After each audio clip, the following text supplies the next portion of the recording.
It was Halloween night in a quiet town in North Carolina, and the air was filled with a palpable sense of mischief and wonder. The streets were adorned with pumpkins, cobweb-draped porches, and eerie decorations that cast an otherworldly glow upon the town. While most people reveled in the festivities, I found myself behind the wheel of my aging car, delivering pizzas for a job that knew no holiday. Working the night shift was never ideal, but my boss was relentless in his demand for punctuality and dedication. I navigated the dark, winding roads, clutching the steering wheel as I counted down the hours until the end of my shift. Halloween was my favorite holiday, and it pained me to be missing out on the festivities. As I approached the next delivery address, I couldn't help but notice the eerie ambiance that cloaked the neighborhood. The street was dimly lit, and the houses appeared as ghostly silhouettes against the moonlit sky. A sense of unease settled over me as I pulled up to the house.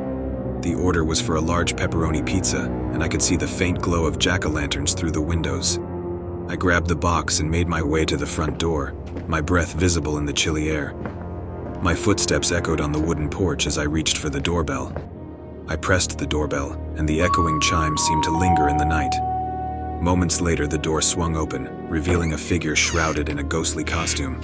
The costume was spectral, with tattered flowing fabric that obscured the figure's features.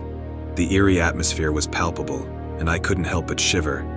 "Trick or treat," the figure intoned, its voice distorted by the costume. I chuckled, relieved that it was just a Halloween enthusiast. "I've got your pizza," I replied, handing over the box. The figure reached for the pizza with an outstretched spectral hand, and the bony fingers that emerged from the costume added an unsettling touch to the night's eerie ambiance. "Thank you," the figure whispered, the word carrying an eerie, ethereal quality. "Won't you come inside? I have a special treat for you." Curiosity got the better of me, and I followed the figure into the dimly lit house. It was a typical suburban home, but the absence of other people was unsettling. The figure led me to a dimly lit living room, motioning for me to take a seat. "I'll be right back with your tip," the figure said, its voice filled with a mysterious hollowness. As I sat in the dimly lit room, the minutes stretched into an uneasy silence. The house seemed to envelop me in an unsettling stillness, and I couldn't shake the feeling that something was amiss. I began to second-guess my decision to enter the house, a voice in the back of my mind urging me to leave. Just as I was about to make my escape, the figure returned, carrying an object that sent my heart racing. It was a massive chainsaw, its blades glinting menacingly in the dim light.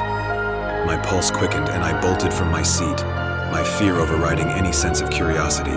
It was a prank, a Halloween prank gone horribly wrong. The figure brandishing the chainsaw let out a throaty laugh, the eerie sound echoing through the room.